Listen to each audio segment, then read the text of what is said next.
From now on your paycheck goes into my account. You don't need anything anyway, my daughter said. I quietly agreed. That night she and her husband came over for free dinner like always. But when they walked in, they screamed in shock. Before we continue, I just want to say thank you for taking the time to hear my story. If you're comfortable, let me know where you're listening from, and what time it is where you are. Now let me tell you my story. The scent of Christmas in my Baltimore row house used to be a specific comforting alchemy of baking gingerbread, fresh pine from the tree in the corner, and the faint, clean smell of the winter air that snuck in through the old window frames. This year a new discordant note had been added to the symphony, the cloying, fruity aroma of my daughter's vape pen, a smell that clung to the festive decorations and seemed to mock the quiet dignity of the season. I stood in my kitchen, a place that had been the warm, beating heart of this family for 30 years, and felt a weariness that went bone deep. My hands, still strong but mapped with the fine lines of 62 years, methodically kneaded dough for the morning's cinnamon rolls. Outside, a gentle Maryland snow was beginning to fall, dusting the quiet street in a blanket of pristine white. It was a picture-perfect Christmas Eve. A Currier and Ives print, and I, Brenda, the matriarch of this paid-off house, felt like a ghost haunting my own holiday. My daughter, Alicia, was the source of this profound, soul-crushing exhaustion. At 27 she was a magnificent hollow creature. She was currently draped across my living room sofa, a place where her father, Robert, used to sit and read the paper every Sunday morning. She wasn't reading, she was curating. Her phone was held aloft, her face a perfect contoured mask of manufactured bliss as she took a series of selfies. The beautifully decorated Christmas tree a calculated prop in the background of her performance. Holiday vibes, she murmured to her unseen audience. Her voice a low, seductive purr that was utterly alien in this house of warm, honest emotions. Just relaxing and letting Mom handle all the hard work. Blessed Christmas Eve, family time. I watched her from the kitchen doorway, a silent, invisible figure in my own home.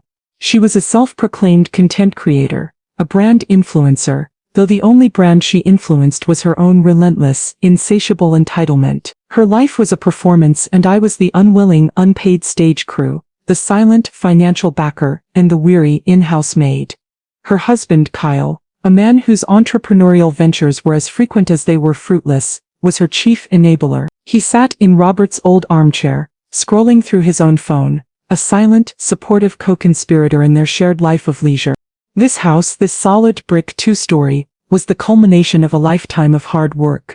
My late husband, Robert, a city bus driver for 40 years, and I, a registered nurse who had worked more double shifts than I could count, had poured our sweat, our savings and our dreams into this place. We had paid it off 3 years before he passed. A moment of quiet, monumental triumph. It was supposed to be my sanctuary, my fortress of solitude in my retirement. Instead, it had become Alicia and Kyle's home base. They had moved back in after their wedding with a vague promise to get on their feet, and 3 years later their feet were still firmly planted on my coffee table, usually clad in a pair of outrageously expensive designer sneakers that I had in some indirect way paid for. Neither of them had a steady job. They did not pay rent. They did not cook or clean or contribute in any meaningful way to the household. They simply existed. They consumed, they took up space, both physical and emotional, with the thoughtless, all-encompassing confidence of a black hole. My quiet, peaceful retirement had become a third shift, a new unpaid job as the caretaker and financier of my own adult child's prolonged adolescence. My patience, a quality I had honed over a lifetime of nursing, had been worn down to a dangerously thin, frayed thread. Every selfie she took, every discarded dish she left on the counter, every casual, entitled demand she made, was another small, sharp snip at that thread. And I knew with a certainty that was as cold and as heavy as the snow outside, that the thread was about to break. I was a servant in the house I owned, a stranger in the life I had built. The grand plan was unveiled 3 days before Christmas, over a dinner of takeout Thai food that I had of course paid for. Alicia and Kyle approached the subject with the practiced tag-team finesse of seasoned con artists. They had laid the groundwork for weeks, with vague excited whispers about a major networking opportunity and the importance of brand synergy during the holidays. Alicia began, her fork suspended dramatically over her pad. "See you, Mom," she said, her voice a carefully calibrated instrument of excitement and serious professional ambition. "Kyle and I have been thinking, Christmas Eve is the perfect opportunity for us to make a huge splash. All of my most important contacts, the big influencers, are going to be in town, and they're all looking for something to do. I just nodded, chewing my food slowly, my face a mask of neutral maternal interest. I knew a pitch when I saw one. I had sat through 1,000 of them from pharmaceutical reps in the hospital cafeteria. It's a prime time slot for engagement, Kyle chimed in, using one of the buzzwords he had picked up from a podcast. A Christmas Eve party right here. It would be epic. The content we could create, it would be a game changer for Alicia's brand. They were not talking about a family gathering. They were not talking about a quiet, festive evening with loved ones. They were talking about a business event, a piece of live-streamed content, a performance, and my home, my quiet, sacred Christmas Eve sanctuary, was to be their soundstage. A party sounds like a lot of work, I said, my voice deliberately tired, a gentle maternal pushback. Not for you, Alicia said with a bright, dismissive laugh. We'll handle everything. The guest list, the music, all the important stuff. We just need a little help with the logistics. And then came the presentation. Kyle pulled out his tablet and swiped it to life. On the screen was a detailed and utterly breathtakingly audacious budget proposal. It was presented as a mood board, a collection of glossy magazine-quality photos that represented their vision for the party. So for catering, Alicia began, pointing to a picture of a magnificent overflowing charcuterie board. We're thinking artisanal cheeses, imported cured meats, that kind of vibe. Very sophisticated. And for drinks. She swiped to a photo of a row of sparkling jewel-toned cocktails. We want to set up a craft cocktail bar. A mixologist, maybe, something really impressive. The list went on. Gourmet appetizers, a champagne tower, professional decorations, far beyond the simple, heartfelt ones I had already put up. A sound system rental, even a red carpet for the front walkway for the perfect arrival experience for her influencer friends. It was not a party, it was a corporate event, a product launch, and the product being launched was my daughter. I looked at the list, at the sheer, unmitigated gall of it all. The estimated cost, which was conveniently absent from the mood board, would be thousands of dollars. It was a sum so far outside the realm of my perceived modest pension, that it was almost a work of absurdist comedy. This all looks very expensive, sweetheart, I said, my voice a quiet, gentle statement of the obvious. It's an investment, Mom, Kyle said, his voice a smooth, reasonable purr. You have to spend money to make money. This party, the connections Alicia will make, the content she'll create, it will pay for itself 10 times over.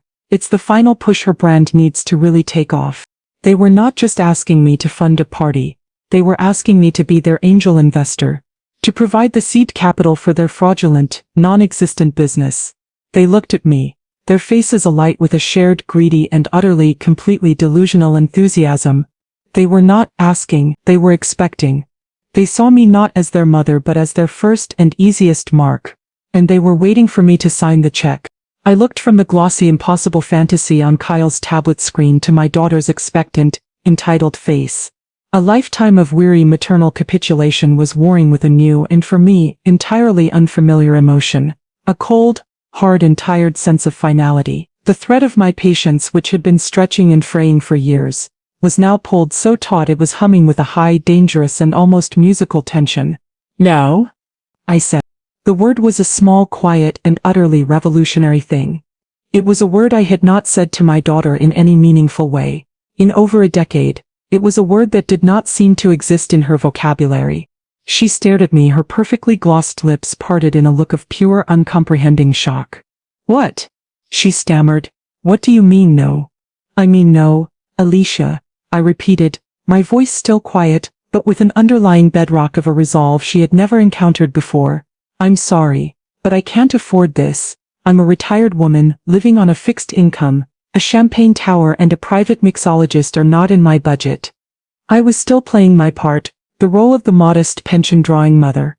I was giving her a logical, reasonable and financially sound explanation for my refusal. It was an olive branch, a final desperate attempt to appeal to the rational adult woman I still foolishly hoped existed somewhere inside the selfish, demanding child.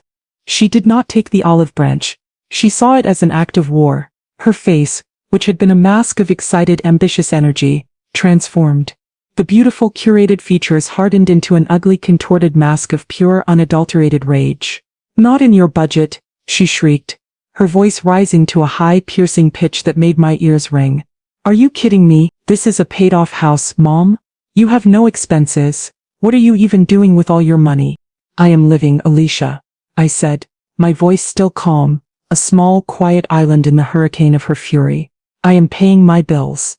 I am saving for my own future, for any potential medical emergencies. I am being a responsible adult." The last words were a gentle but pointed dart. It hit its mark.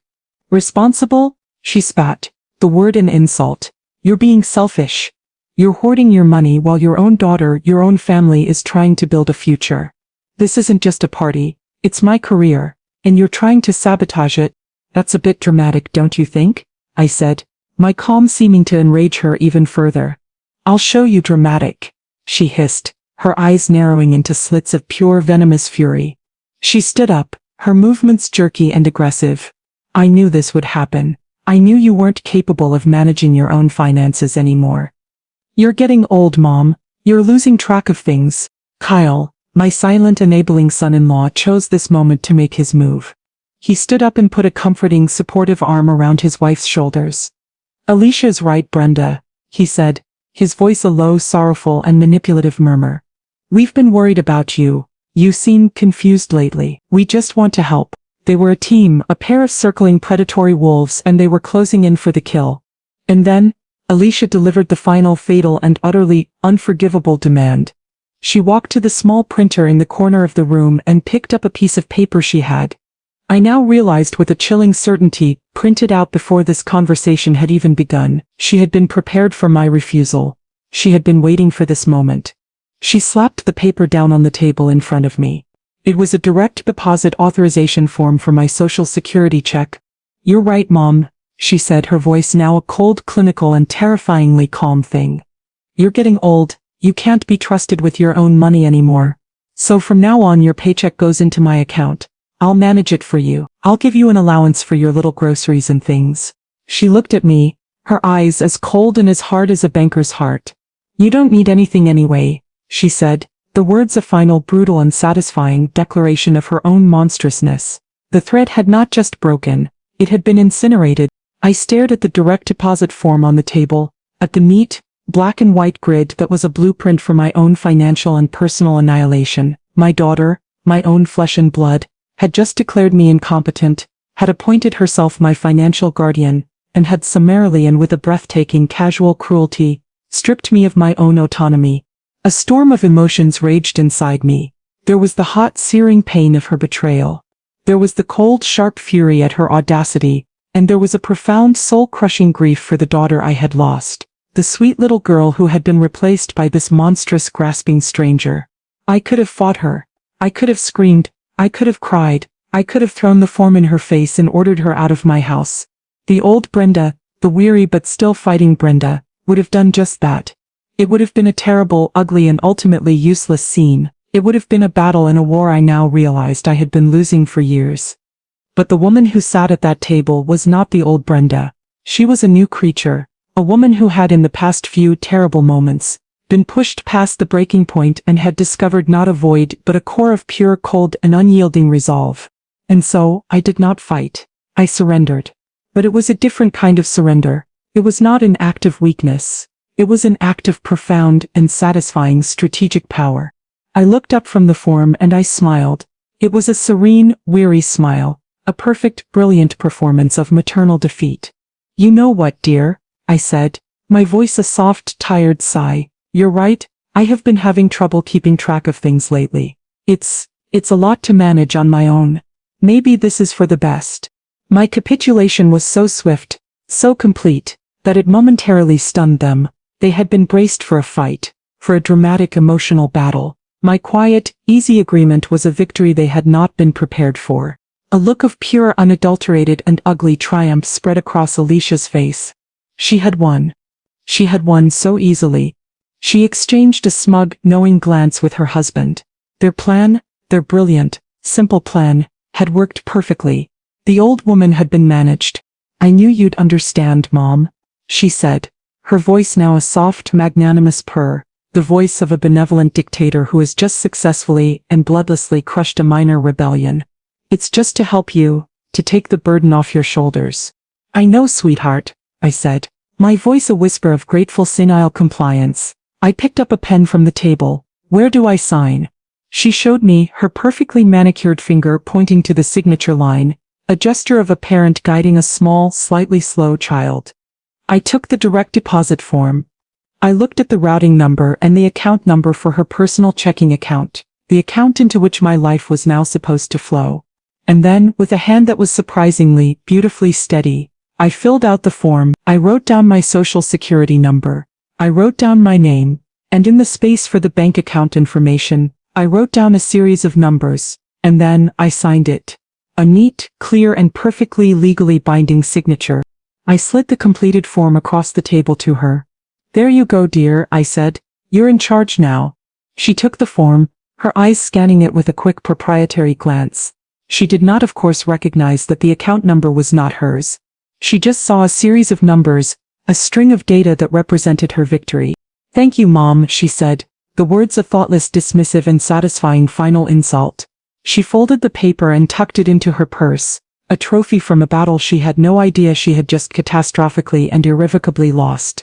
She and Kyle left shortly after that, their faces alight with a shared greedy and utterly, completely oblivious triumph. They were on their way to begin planning their party to spend the $500 I had yet to give them, to celebrate their own brilliant and stupid victory. As they left, Alicia had delivered one final arrogant command.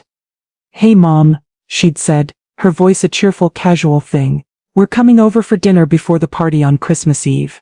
Make that pot roast we like, and don't forget to clean up. I just smiled, my serene, empty smile. Of course, dear. I had said. See you at 7.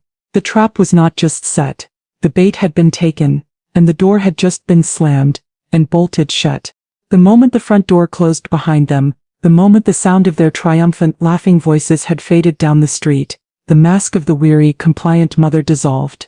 The actress left the stage, and the real Brenda, the woman who had been hiding behind that mask for years, finally and with a profound and satisfying sense of liberation, emerged. I did not weep. I did not rage. I walked, with a calm, deliberate, and utterly focused purpose, to the phone. The time for quiet, passive suffering was over. It was time to activate the plan. It was time to call my sister. Denise answered on the first ring, her voice a sharp, no-nonsense hello. It's time, I said, my voice a quiet, simple, and utterly final declaration. There was a brief, loaded pause on her end, and then her voice came back, a low, efficient hum of a general who has just been given the order to advance. It happened? She did it. She did it, I confirmed. The direct deposit form, the whole ugly and beautifully scripted performance. She has the form. She believes she has won. That little, Denise began, a string of creative, furious curses that was her own unique and comforting love language. She cut herself off, her voice shifting from sisterly rage to professional, strategic calm. Okay, she said, the new condo is ready. The moving truck is on standby. I can have them at your house by 2 a.m. Christmas morning. Are you absolutely sure about this, Bren? Once we start, there is no going back. Her question was not a challenge to my resolve. It was a final, necessary, and loving check. She needed to know that this was not another moment of my usual weary frustration, another false alarm. She needed to know that this was the real thing, that the line had been crossed, and that I was finally, truly, and irrevocably ready to burn the bridge. I'm sure, Denise, I said, and my voice was as steady and as solid as a block of granite. I looked around my warm, comfortable living room, at the beautiful Christmas tree, at the festive, happy decorations, and I felt not a pang of sadness, but a profound and satisfying sense of detachment. This was no longer my home. It was a stage set, and the final dramatic act was about to begin. She sold her grandfather's ring, I added, my voice a quiet, simple and utterly devastating statement of fact. That's all I needed to hear, Denise said, her voice now cold, hard and utterly focused. The plan is active. I'll be there at 1:30 myself to help you with the personal items. The crew will arrive at 2. We will be out by 5. Are you ready for this? I've been ready for years, I said, and it was the truest thing I had said in a very long time. We hung up, and I stood in the quiet of my home. A quiet, 62-year-old woman who was about to execute a secret life-altering plan with the precision and the ruthlessness of a military operation. This was not a spur-of-the-moment, emotional decision. This was a carefully planned, long-term and brilliantly executed exit strategy. A code-red protocol that Denise, my fierce, practical and loving sister, had been helping me build for months.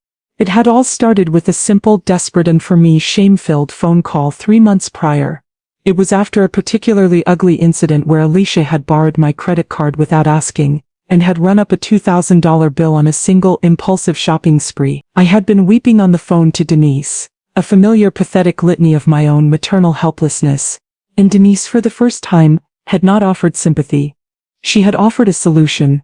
"That's it," she had said, her voice a sharp definitive snap that had cut through my tears. "We're done. We are not having this conversation again. We are getting you out of there." And so the plan had begun. The quiet, secret and terrifying war for my own liberation. The cornerstone of my daughter's breathtaking entitlement, and the foundation of my own, secret, liberation plan, was a lie. A quiet, passive and satisfying lie of omission that I had cultivated for her entire adult life. Alicia, in her world of flashy, performative wealth, believed her mother to be a woman of modest and rapidly dwindling means. She saw my life. The paid-off but unassuming row house, the sensible 10-year-old sedan, the simple, comfortable clothes, and she saw a woman who was living on a fixed income, a combination of my late husband's small pension and my own monthly social security check. She saw a woman whose best financial years were long behind her, a woman who was now an asset to be managed, a small, respectable but ultimately limited estate to be patiently waited for. She had no idea who I really was. She had no idea that her father, Robert, the quiet, steady and unassuming city bus driver, had been a quiet, steady and absolutely brilliant stock market investor. He had been a man of simple tastes but of a profound and analytical mind. He had started with a small inheritance from his own father, and over the course of 40 years with a patient, disciplined and almost preternaturally successful strategy of value investing, he had built a fortune, a quiet, secret and multi-million-dollar fortune that he had never ever told our daughter about. "You don't give a child a fish, Brenda," he used to tell me, his voice a low, rumbling and wise thing. "You teach them how to fish, and you certainly don't tell them there's a freezer full of fish in the basement, or they'll never ever learn to bait a hook." And so, we had kept it a secret.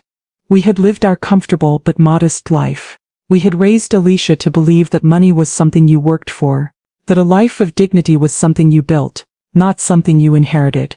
But somewhere along the way the lesson had failed to take. She had seen our lack of extravagance, not as a sign of our discipline, but as a sign of our lack, and she had grown up with a resentful hunger for the very things we had tried to teach her were unimportant. When Robert had passed, he had left it all to me. The entire multi-million-dollar portfolio, a quiet digital empire of stocks, bonds and mutual funds that was now managed by a discreet and very expensive financial advisor. The paycheck that my daughter, in her infinite, arrogant wisdom, had just seized control of, was my monthly Social Security deposit. A sum so laughably, pathetically small in comparison to my true net worth that it was a rounding error. It was the crumbs from the table of a feast she had never even known existed. And now, this secret, this quiet, powerful, and satisfying secret, was the ultimate weapon in my arsenal. Alicia believed she had just seized control of my entire financial world. She believed she had captured the queen. She had, in fact, just captured a single, insignificant and ultimately decoy pawn. The direct deposit form I had so meekly and so obediently filled out was a masterpiece of my own quiet and satisfying deception. It was a real form, with my real Social Security number, but the account and routing numbers I had written on it were not for her personal checking account. They were not even for my own primary account. On the advice of my financial advisor, a man who was as shrewd as he was discreet, I had 2 months ago opened a brand new secondary checking account in my own name at a completely different bank. An account that Alicia had no knowledge of and no access to. An account into which my monthly government-issued paycheck would now be quietly and safely deposited. The form I had given to my daughter, the one she now held in her purse like a captured flag, was a clever and legally brilliant forgery. The account and routing numbers on that form were for a different account altogether. An old, forgotten savings account that I had not used in years. An account that currently held a grand total of $11.42. An account that would of course be receiving no new funds. Alicia, a woman who did not even know how to balance her own checkbook, would file the form, and she would wait for the money to start flowing in. And she would wait, and she would wait, and she would wait, and the money would never come. The trap was not just a physical one, it was a financial one, a beautiful, elegant, and utterly inescapable snare, and my brilliant, arrogant, and financially illiterate daughter had just walked right into it, with a triumphant, self-satisfied smile on her face. The direct deposit form was a work of deceptive art, a quiet, bureaucratic masterpiece of revenge. The beauty of it was in its simplicity, its utter unassailable logic. Alicia, a woman who lived her life in a world of vague aspirational concepts like branding and influence, had no understanding of the cold, hard, and unforgiving mechanics of the financial world. She saw a form, a signature, and she saw a victory. She did not see the digital, invisible, and utterly insurmountable wall she was about to run into at a very high speed. The plan had been conceived by my financial advisor, a man named Mr. Abernathy, a quiet, brilliant, and loyal, old-school gentleman who had managed my and Robert's portfolio for over 20 years. When I had, with a profound and shame-filled heart, laid out the situation with my daughter, he had not offered sympathy, he had offered a strategy. "The problem, Brenda," he had explained, his voice a calm, precise, and comforting, "is that your daughter sees you as a resource, not a person. A resource that she believes she is entitled to. Our objective, therefore, is not to punish her but to re-educate her. We must teach her the fundamental economic principle of scarcity." And so, we had created the decoy. The old dormant savings account at a local credit union was the perfect vehicle. It was a ghost in my financial machine. An account with my name on it but with no real functional purpose. The account and routing numbers were real. The form was legal. But the outcome would be a quiet, frustrating, and educational nothing. Alicia would take the form to her bank. A triumphant, conquering hero. The bank would process it, and on the 1st of the month, when my Social Security deposit was made, it would be electronically routed not to her account, not to the decoy account, but to my new secret and completely untouchable account at a different bank. Alicia's account would receive nothing. The decoy account would receive nothing. The system would, in essence, simply and quietly fail. When she inevitably called her bank to complain, they would tell her that the problem was not on their end. They would tell her to check with the Social Security Administration. When she called them, a feat of bureaucratic patience she was singularly unequipped for, they would tell her that the deposit had been made successfully to the account number on file. Her account number on file, the one I had just established, was of course my new secret one. She would be trapped in a Kafkaesque, administrative nightmare of her own making. She would have the form, the proof of her authority, but it would be a key to a lock that had been changed. It was a perfect and perfectly legal act of financial gaslighting. And the beauty of it was all my idea. The initial emotional and satisfying part of the plan, the midnight move, the empty house, the final dramatic reveal that was Denise's brainchild. But this quiet, bureaucratic, and utterly soul-crushingly frustrating financial trap, this was mine. I was an accountant's daughter after all. I understood the quiet, devastating power of a well-placed decimal point. As I sat in the quiet of my home, the sounds of my daughter's party a distant muffled thud through the walls, I felt a surge of a new and unfamiliar emotion. It was the thrill of the game. I had spent my entire life being the responsible one, the caretaker, the quiet, competent, and utterly predictable nurse. I had never been the plotter. I had never been the strategist. I had never been the quiet, smiling, and satisfied architect of my own brilliant and long overdue revenge. The house, the furniture, the food, those were just the stage props. The real and lasting pain I was about to inflict upon my daughter was not going to be physical. It was going to be administrative. I was about to introduce her to the beautiful, frustrating, and educational world of consequences. A world where forms matter, where numbers have to add up, and where the Bank of Mom, with its generous and utterly forgiving overdraft protection, was no longer open for business. The days between that final ugly confrontation and Christmas Eve were a strange, surreal, and liberating period of quiet, purposeful, and clandestine activity. On the surface I was the same, weary and now completely defeated, Brenda. I played my part to perfection.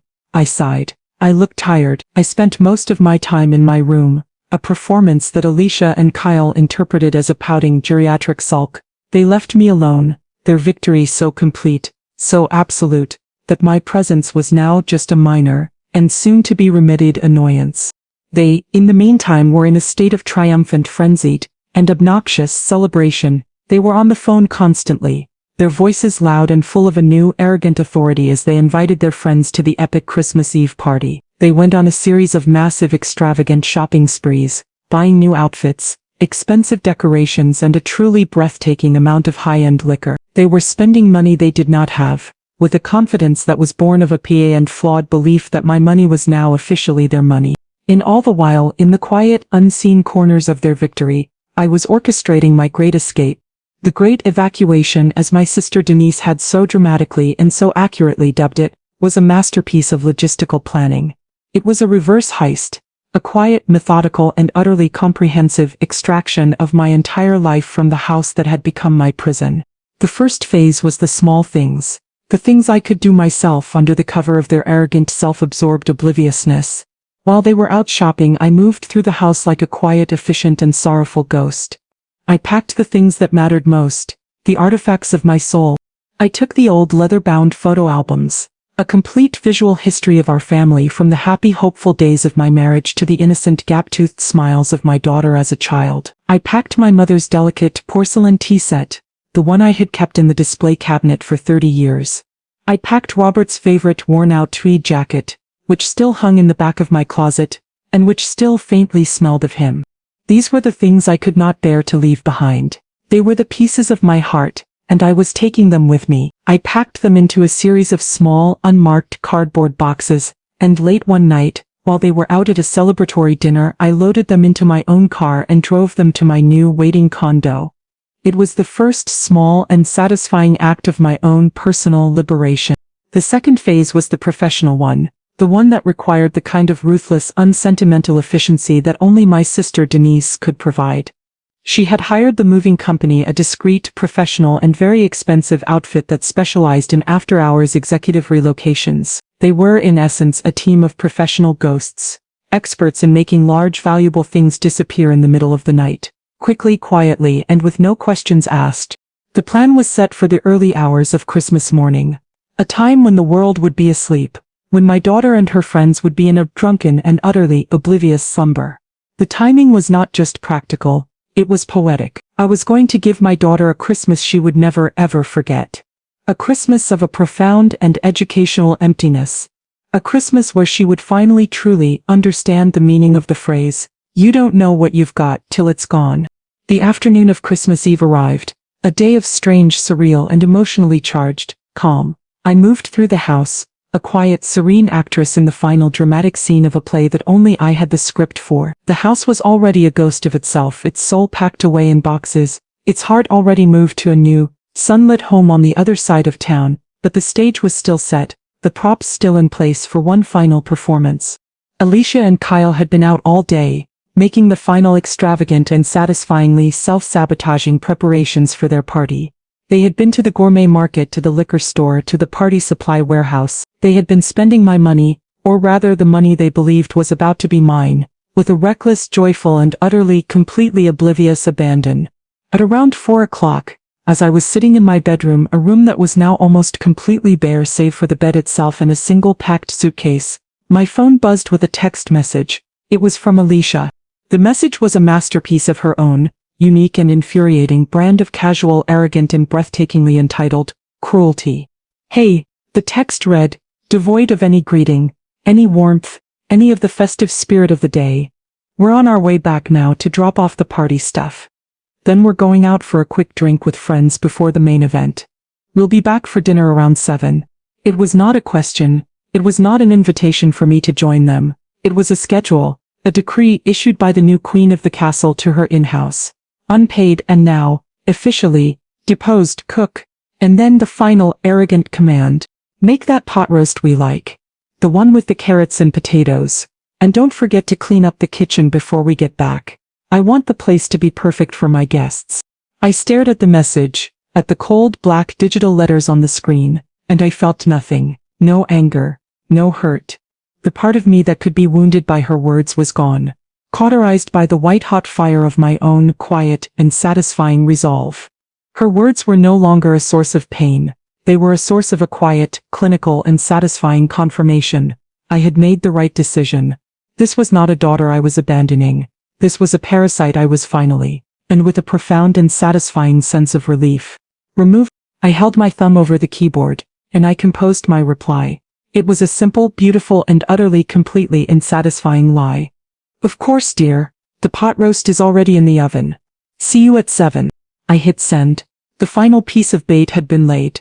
The final comforting and utterly, completely, and satisfying illusion of her mother's eternal, unconditional, and utterly, completely, and satisfying servitude was in place. She would come home at 7 expecting the warm, familiar, and satisfying smells of a home-cooked meal.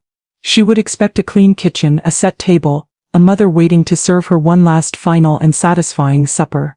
The pot roast was not, of course, in the oven. The oven was cold and clean, and as empty as my heart was of any feeling for the monstrous, selfish, and satisfyingly doomed young woman who was my daughter.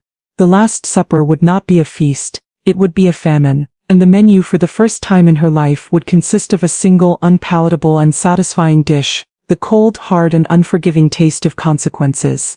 The hours between my final deceptive text message and their scheduled arrival for dinner were the longest and the quietest of my life. I did not cook, I did not clean. I simply sat in the silent, empty shell of my former home and I waited. The house around me was a ghost, a hollowed-out memory, and I was the last, lingering spirit, waiting for the final, definitive moment of my own exorcism. At precisely 7 o'clock I heard the sound of their car in the driveway, the familiar, arrogant roar of Kyle's oversized and soon-to-be repossessed SUV. I heard their laughter, a loud, bright, and utterly oblivious sound in the quiet, winter night. They were happy. They were triumphant. They were on their way to their party, to the pinnacle of their social lives, and all that stood between them and their glorious evening was a quick, free, and delicious meal at the expense of the old woman they had so successfully and so recently conquered. I stood in the shadows of the empty dining room, my heart a quiet, steady, and expectant drum. This was it. The final dramatic and satisfying scene. The front door opened, and they swept in, a gust of cold air and loud, self-important energy. "Mom," Alicia called out, her voice a bright, cheerful, and utterly false thing. "We're home. And we're starving. I hope that pot roast is as good as it smells in my imagination." But the house did not smell of pot roast. It did not smell of anything. It smelled of cold, empty, and sterile silence. They stopped dead in the foyer. The abrupt, shocking, and utter silence of the house was the first thing that hit them. The usual warm and welcoming glow of the living room lamps was gone. The house was dark, the only light a cold, gray, and unsettling wash from the streetlights outside. "Mom?" Alicia called again, her voice now a little smaller, a little less certain, a flicker of a new and for her, entirely, unfamiliar emotion, confusion. They took a few, hesitant steps into the living room, and then they stopped. Their eyes, accustomed to the warm, cluttered, and festive landscape of my home, were now met with a scene of such stark, shocking, and utterly incomprehensible emptiness that their brains simply could not process it. The sofa was gone. The armchairs were gone. The Christmas tree with its mountain of presents was gone. The rugs, the lamps, the paintings, the very fabric of their known and taken for granted world had been vaporized. "What? What is this?" Kyle stammered, his voice a low, disbelieving whisper. Were we robbed?" Alicia didn't answer. She was standing frozen, her perfectly made-up face a mask of pure, uncomprehending shock. Her mind, which was so adept at processing the shallow, fleeting data of her social media feed, was completely and utterly short-circuiting in the face of this profound and unsettling new reality. And then she began to move. She stumbled, like a sleepwalker, from one empty room to the next. Her high heels, which were designed for the soft, forgiving landscape of expensive rugs, clicked with a loud, sharp, and jarring sound on the bare hardwood floors. She went into the dining room, empty. The family room, empty. And then she ran her earlier, robotic movements now a frantic, panicked scramble into the kitchen. The kitchen, the heart of the home, the source of all its warmth and nourishment, was a tomb. The counters were bare, the cabinets were open and empty, and the refrigerator, the symbol of her mother's endless, unconditional, and taken for granted provision, stood silent and cold and dark. The shock was a physical, visceral, and satisfying thing. It was the look of a person who has not just been surprised, but who has had their entire fundamental understanding of the universe, of the very laws of physics, completely and irrevocably shattered. The house was not just empty, it was impossible. And in the face of that impossibility, my daughter, my strong, arrogant and entitled daughter, finally, and with a beautiful, satisfying and cathartic finality, began to scream. Her scream was not a sound of fear or of grief. It was a raw, primal and infuriated cry of pure, unadulterated and baffled rage. It was the sound of a queen who has returned to her castle to find that not only have the servants vanished, but they have taken the castle with them. The sheer logistical impossibility of it was an insult to her own central and cherished place in the universe. She raced through the empty, echoing house, her screams a frantic, hysterical and satisfying soundtrack to her own personal and long overdue apocalypse. She threw open the door to my bedroom. Empty. She ran upstairs to her own room, the one island of chaotic, messy and familiar reality in this sea of stark, shocking and utterly incomprehensible emptiness. The sight of her own untouched belongings seemed to confuse her even further. This was not a robbery. A robber would have taken her expensive laptop, her jewelry, her designer clothes. This was something else. Something far more personal, more targeted, and more terrifying. Kyle, in the meantime, had been stumbling through the house in a state of dumb, slack-jawed shock. He was a man of simple, parasitic appetites, and his entire comfortable and unexamined world had just been vaporized. His brain, which was not designed for complex problem-solving, was simply and quietly shutting down. They finally and inevitably ended up back in the kitchen, the cold, sterile and symbolic heart of the empty house. Alicia was panting, her beautiful contoured face a mess of tears and mascara, her perfect party-ready facade completely and irrevocably shattered. And then, Kyle saw it. His eyes, which had been darting around the empty room with a look of pure animalistic panic, finally focused on the one, single, solitary object in the entire barren landscape. A small, white, and menacing piece of paper stuck to the front of the empty refrigerator. "Alicia," he whispered, his voice a dry, croaking and terrified thing. He pointed a trembling finger. "Look." She followed his gaze. She saw the note. She walked toward it, her movements now slow, robotic, a sleepwalker in her own personal and satisfying nightmare. She reached out a shaking red-nailed hand and pulled the paper towel, the last pathetic and symbolic remnant of her mother's domestic servitude, from the refrigerator door. She held it in her hand, her eyes scanning the two short, simple, and utterly devastating sentences, written in her mother's familiar, neat, and now terrifying script. "You wanted the house? It's all yours. The foreclosure notice is in the mail."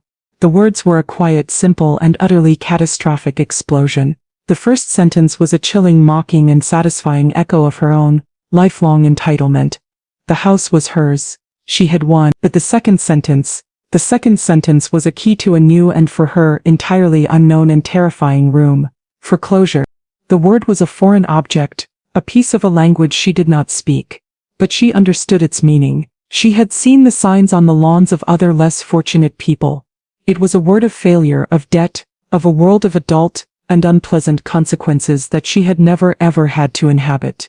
The house was not a gift. It was a trap. It was a poisoned chalice. Her mother had not just left. She had bequeathed her a catastrophe. She had left her holding the bag, and the bag was on fire. The sheer brilliant and satisfying cruelty of it was a thing of terrible, beautiful and utterly inescapable logic. And my daughter, my brilliant, arrogant and now finally, and completely and utterly defeated daughter, simply and with a quiet, final and satisfying sigh, slid down the side of the empty refrigerator and collapsed in a heap on the cold, hard and unforgiving kitchen floor. The note on the refrigerator was the main event, the shocking central revelation of the evening's drama. But I, a woman who believed in the power of a thorough, well-documented presentation, had left behind a second, and equally devastating act. As Alicia sat on the cold linoleum floor, her mind a screaming, chaotic void of disbelief and dawning, terrible comprehension, Kyle's eyes were drawn to the one other object that had been left in the otherwise barren kitchen. On the bare granite countertop where my old familiar fruit bowl used to sit, was a neat, thick and official-looking stack of mail. It was the mail from the past week, the mail I had been quietly and strategically intercepting and hiding. It was a collection of stark white and menacing windowed envelopes, each one a small paper harbinger of their new and unpleasant reality. Kyle, his movements now slow and robotic, a man operating on pure terrified instinct, reached for the pile. He picked up the first and thickest envelope. It was from the city's property tax office. He tore it open. Inside was the annual, and now seriously overdue property tax bill for the house. It was a staggering 5-figure sum, a number that, to a man like Kyle, whose primary source of income was his wife's mother, might as well have been $1 billion, and at the bottom of the bill in a stark red and unforgiving font was a new and even more terrifying number. The amount now due, including late fees and interest penalties. A low, guttural and satisfying groan escaped his lips. He dropped the bill on the counter as if it were on fire. Alicia, roused from her state of catatonic shock by the sound of her husband's despair, looked up. "What is it?" she whispered. "The taxes," he croaked, his voice a dry rasping thing. We owe thousands in taxes." But they were just getting started. Kyle reached for the next envelope. It was from the homeowner's insurance company. The annual premium, another 4-figure sum, was also now past due, and the letter contained a polite but firm warning that if the balance was not paid within the next 10 days, the policy would be cancelled, leaving the house, their new and indebted asset, completely and terrifyingly uninsured. And then, the final, and most brutal letter. It was a thick, heavy, and intimidating envelope, sent by registered mail from the legal department of the bank that held the home equity loan. Kyle tore it open, his hands shaking so violently that he almost ripped the contents. Inside was a stark, legal, and utterly non-negotiable document. It was a formal and final notice of foreclosure. It laid out in cold, hard, and unforgiving, legal language, the full catastrophic scope of their new and self-inflicted problem. It detailed the history of the missed payments, the default on the loan, and the bank's legal and now imminent right to seize and sell the property to recoup its losses. The date for the foreclosure auction was set for just 3 weeks away. The full, beautiful, and satisfying horror of their situation had finally, and with a brutal mathematical clarity, been laid bare. They had not inherited a house. They had inherited a massive, empty, and rapidly depreciating liability. A house that was uninsured, that had thousands of dollars in back taxes due, and that was in less than a month going to be sold out from under them. The house was not a home. It was a countdown. A ticking time bomb of debt, of legal fees, of a financial and personal ruin so complete, so absolute, that it was a thing of terrible, beautiful, and satisfying genius. My daughter, who had so arrogantly and so cruelly demanded control of my paycheck, was now the sole and unwilling proprietor of my debt. The bills, for the first and final time in her life, were now officially hers to pay. The scream that Alicia let out this time was different. It was not the shriek of a baffled, angry queen. It was the raw, primal, and satisfying cry of a cornered animal, a creature that has just realized that the beautiful, safe, and familiar forest it has always known is, in fact, a complex and inescapable trap. The legal, bureaucratic, and impersonal language of the foreclosure notice was a new and, for her, entirely terrifying form of violence. The rage, the indignation, the entire arsenal of her aggressive emotional weaponry was useless against it. You cannot argue with a default notice. You cannot bully a tax bill. Her first and only instinct was to find the person who could fix this.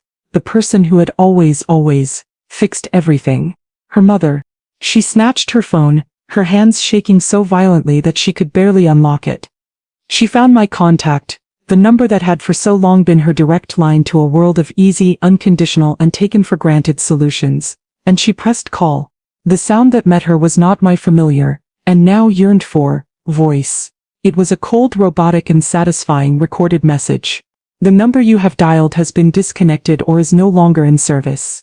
The finality of it, the sheer technological and impersonal brutality of it, was a new and for her entirely incomprehensible cruelty. She had not just been left, she had been erased, blocked, excised from my life with the clean, surgical, and satisfying precision of a digital command. She tried again, a frantic, desperate, and utterly futile gesture. The result was the same. Her next call was to her Aunt Denise. Denise, her sharp, practical, and now terrifyingly complicit, Aunt Denise, who always answered her phone. The result was the same. A disconnected number, blocked. The walls of her world, which had already been stripped bare, were now officially closing in. The two adult and relied upon pillars of her support system had, in a single coordinated and satisfying act of rebellion, vanished from her universe. She was completely and utterly alone. The panic, now a wild, screaming, and satisfying thing, propelled her to her last and most pathetic resort. Her friends. the glamorous fair weather and self-absorbed audience for her lifelong performance. She began to call them, one by one, her voice a high, frantic and unattractive wail of pure, unadulterated and satisfying desperation. The conversations, I can only imagine, were a masterpiece of social and awkward comedy. "Stacy? Oh my God, you are not going to believe what my psycho mother just did. She moved out and took everything, and now there's this foreclosure thing. Can I come stay with you?" The excuses, I am sure, were a symphony of polite and insincere regrets. "Oh my God, Tiff, that's insane. I'd love to, but my own crazy family is all here. There's literally no room." "Aw, sweetie, that's so wild. We're actually just heading out of town to go to my fiancé's parents' place. So sorry." Her crisis was a story, a juicy, delicious and satisfying piece of gossip. It was not a problem they were willing to own. They were the audience in the show. Her show had just become a little too real, a little too messy and a little too poor. She was not just a friend in need. She was a liability, a social and now apparently a financial leper. And her friends, her beautiful, loyal and shallow friends, were backing away, slowly at first, and then with a great and satisfying rush. The isolation was not just a feeling, it was a fact. A cold, hard and satisfying fact. The final and most exquisite act of their humiliation was one they had arranged themselves. The party, the epic Christmas Eve party for Alicia's influencer friends. The very event that had been the catalyst for this entire glorious and satisfying implosion. At around 9 o'clock, just as the full, profound and satisfying horror of their situation had begun to truly and with a brutal, chilling finality sink in, the doorbell rang. It was the first of their guests. A young, impossibly cool and self-absorbed couple dressed in the height of ironic high-fashion festive attire. They stood on the porch, a bottle of expensive craft gin in hand, their faces alight with the expectation of a glamorous, exclusive and Instagrammable party. And then, Alicia opened the door. The scene that greeted them was not one of a chic, curated and enviable holiday gathering. It was a scene of a profound and unsettling domestic and financial apocalypse. The house was dark. The only light a cold, single and unflattering beam from Alicia's phone flashlight. The air was frigid. The rooms behind her were a vast, echoing and creepy void. And Alicia herself, the glamorous, confident and aspirational hostess, was a wreck. Her perfect contoured makeup was a mess of tear-streaked, mascara-stained ruin. Her beautiful party-ready dress was rumpled, and her face was a mask of pure, unadulterated and satisfying despair. Tiff, the young man had apparently stammered, his cool, ironic detachment completely and instantly shattered. "Is everything okay?" And with that, the dam of Alicia's fragile and now completely and utterly broken composure had burst. The story had tumbled out, a messy, incoherent and pathetic torrent of tears, of blame, of a self-pity so profound, so absolute, that it was a thing of terrible, beautiful, and satisfying art. The friends, of course, had been horrified, and deeply embarrassed. They had mumbled their hasty, awkward and insincere apologies, and they had fled, as if the house itself were a source of a contagious and virulent poverty. But they had, of course, texted everyone else on the guest list. And so, for the next hour, Alicia and Kyle had been forced to stand at the door of their cold, dark and empty house, and greet a steady stream of their beautiful, trendy and horrified friends. They had to explain, over and over and over again, the story of their own spectacular and satisfying social and financial demise. Each new arrival was a fresh wave of humiliation, a new and satisfying twist of the knife. Each car that pulled up, each confused, pitying and satisfying look on the faces of their former acolytes was another small and satisfying death. By 10 o'clock the arrivals had stopped. The street outside was quiet again. The party was officially and with a beautiful, satisfying and cathartic finality over before it had even begun. Alicia and Kyle were left completely and utterly alone, in the cold, dark and empty shell of their former life. The brand had not been launched. It had been, in the most public and the most humiliating way imaginable, liquidated. Their parasitic and satisfyingly doomed existence had been, abruptly and brutally terminated. Christmas Eve, the night of their greatest and most arrogant social ambition, had become the night of their own, personal and satisfying rock bottom. While my daughter was descending into her own private and deserved circle of hell, I was in heaven. My heaven was a quiet, elegant and beautifully furnished two-bedroom condo in a luxury retirement community in Annapolis, overlooking the Chesapeake Bay. It was a world away from the chaotic and exhausting drama of my former life. The contrast between her Christmas Eve and mine was a thing of a stark, beautiful, and satisfying poetry. Her house was cold, mine was warm, the thermostat set to a perfect, comfortable, and unapologetic 72 degrees. Her house was dark. Mine was full of a soft, warm, and festive light. A small, elegant, and beautifully decorated Christmas tree stood in the corner, its white lights twinkling, a quiet and personal celebration of my own new and blessedly solitary freedom. Her house was empty. Mine was full of beautiful new and comfortable furniture, all of it chosen by me. For me, it was a space that was a perfect and satisfying reflection of my own quiet and understated taste. Her house was silent, a tomb of her own dead ambitions. Mine was filled with the sound of a quiet, classical, and moving Christmas music, playing softly from a state-of-the-art and easy-to-use sound system. She was alone, a prisoner of her own and self-inflicted isolation. I was with my sister Denise, the one true and loyal ally in my life. We sat at a small, elegant, and intimate dining table. A table set for two. We were not eating a burnt and resented pot roast. We were enjoying a quiet, elegant, and delicious Christmas Eve dinner of crab cakes and a crisp, cold, and satisfying Sauvignon Blanc. To new beginnings, Denise had said, raising her glass, her eyes shining with a fierce and loving pride. To new beginnings, I had repeated, my voice a little thick with a new and for me entirely unfamiliar and satisfying emotion. A quiet, profound, and satisfying joy. We ate in a comfortable, easy, and satisfying silence, the only sound the soft clinking of our silverware and the beautiful soaring and moving notes of the choir on the stereo. There was no drama, there was no tension, there was no performance, there was just the simple, beautiful, and satisfying peace of two sisters sharing a meal in a safe, warm, and happy home. After dinner we sat on my small private balcony, wrapped in soft cashmere blankets, and we looked out at the dark, quiet, and calming waters of the bay. The air was cold, but it was a clean, fresh, and invigorating cold. It was the cold of a new and promising winter. "Do you think she's okay?" I had asked. The question a small and for me entirely involuntary flicker of my old and ingrained maternal concern. Denise had looked at me, her expression a mixture of a sisterly love and a firm and necessary dose of reality. "No, Bren," she had said, her voice gentle, but firm, "she is not okay, and that is the best and most necessary Christmas gift you have ever given her." And I knew, with a certainty that was as calm and as clear as the dark, quiet, and satisfying water before me, that she was absolutely and completely and satisfyingly right. The new sanctuary was not just for me, it was in its own brutal and necessary way, for her too. The final and most satisfying act of my liberation took place a month after that quiet, peaceful, and restorative Christmas. The foreclosure on my old Baltimore row house, a process I had set in motion with a cold and satisfying sense of purpose, was complete. The house, the scene of so much of my own personal and exhausting domestic servitude, was no longer mine.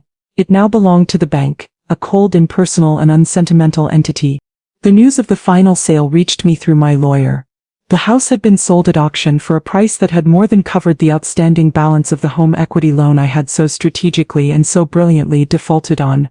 The remaining and not insignificant proceeds from the sale had been deposited, as per my instructions, into my new secret and satisfyingly untouchable private account. I had in essence been paid to evict my own parasitic and ungrateful daughter. The beautiful, elegant, and satisfying irony of it all was not lost on me. I received a letter, of course. It had been forwarded from my old address. It was a long, rambling, and self-pitying screed from Alicia. It was a masterpiece of narcissistic and delusional revisionist history. It was full of blame for me, for Kyle, whom she had, I heard, already left, for the unfairness of the world, for the cruelty of a universe that had not in the end bent to her will. It was the letter of a woman who had learned absolutely and completely and satisfyingly nothing.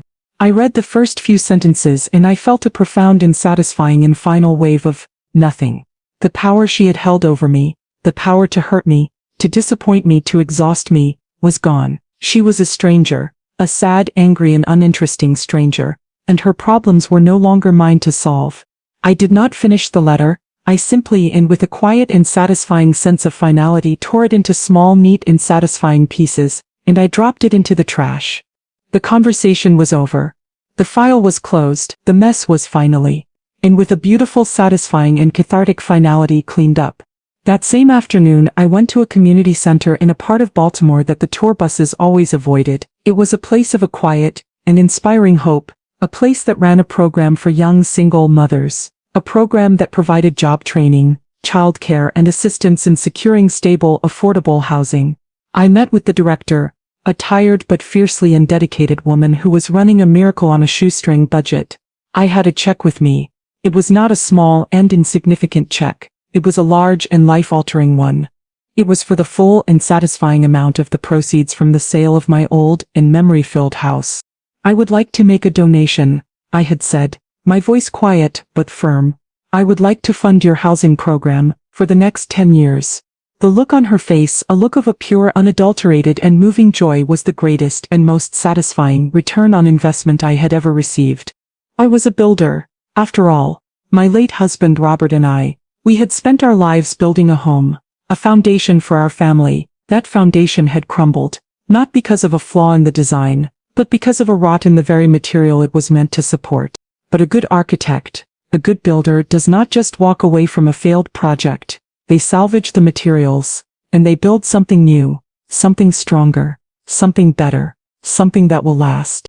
I looked out the window of the community center at the bustling and vibrant life of the city that had been my home for so long, and I smiled. A quiet, peaceful and satisfying smile. I had finally, and with a beautiful, satisfying and cathartic finality, found a worthy and deserving cause, a new foundation, a new home, not just for me, but for 100 other women who were just trying to build a life, a future for their own and loved children. It was the best and most satisfying investment I had ever made. Thank you for watching.